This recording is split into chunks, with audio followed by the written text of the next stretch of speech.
أعوذ بالله من الشيطان الرجيم بسم الله الرحمن الرحيم إنا نحن نزلنا الذكر وإنا له لحافظون صدق الله العظيم হুফাজুল Furqan foundation Bangladesh কর্তৃক আয়োজিত সারা দেশব্যাপী জাতীয় হিফজুল কোরআন প্রতিযোগিতা রংপুর বিভাগের আজকের এই প্রতিযোগিতার অনুষ্ঠানে উপস্থিত দিনাজপুর জেলার কওমি মাদ্রাসা ঐক্য পরিষদের সম্মানিত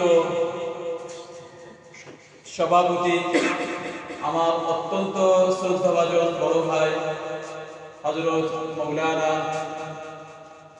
রিজাউল করিম সাহেব দামাত বারাকাতুহু, উপস্থিত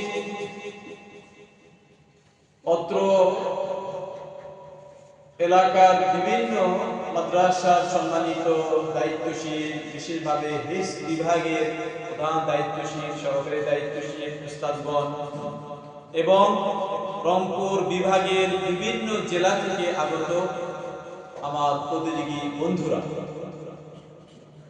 সর্বপ্রথম মহান আল্লাহ রাব্বুল আলামিনের পরিপূর্ণ শুকরিয়া, কৃতজ্ঞতা, হামদ সানা আদায় করছি। আলহামদুলিল্লাহ, রবের বড় অনুগ্রহ আমাদের প্রতি। তিনি আমাদেরকে পবিত্র কোরআন কারীমের মতো একটি নিয়ামত দান করেছেন, আবার সেই নিয়ামতের ধারক হিসাবে আমাদেরকে তিনি নির্বাচিত করেছেন। তিনি যদি আমাদেরকে নির্বাচিত না করতেন তাহলে আমরা হয়তোবা অন্যান্য মানুষদের মতো স্কুল কলেজ ইউনিভার্সিটি পড়ে থাকতাম না, দিন ঠিক শিখতাম না, আল্লাহর সাথে গভীর সম্পর্ক গড়ে উঠত।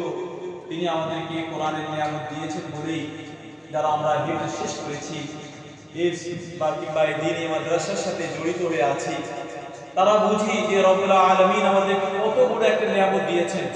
কোরআনের কারণে আজকে আমরা সম্মানিত, কোরআনের কারণে আমরা আজকে সকলের নিকটে ইজ্জত এবং সম্মানের পাত্র।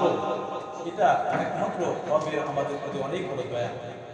আজকে যে সকল প্রতিযোগীরা এখানে উপস্থিত হয়েছে, আমি কিছুক্ষণ বসে তেলাওয়াত শুনলাম, আমার কাছে খুব খুশি লেগেছে যে রংপুর বিভাগে এরকম মাশাআল্লাহ খুব ভালো হাফেজ তৈরি হচ্ছে। আগে তো এই অঞ্চলের আলিম ওলামাদের সংখ্যাও কম ছিল, মানুষের কাছে অত মূল্যায়নও ছিল না। আলহামদুলিল্লাহ, এই এলাকার মানুষদেরকে অনুপ্রেরণা জাগরণকারী যে সমস্ত উলামায়ে কেরামরা মহল্লায় মেহনত করে এই তালিবে ইলমদেরকে মাদ্রাসামুখী, দ্বীনমুখী, কওমি মাদ্রাসামুখী করে তাদের অন্তরের মধ্যে এই কোরআনের আবেগ তৈরি করে দিচ্ছেন, যারা তাদেরকে আল্লাহ তাআলা উত্তম জাযা দান করেন।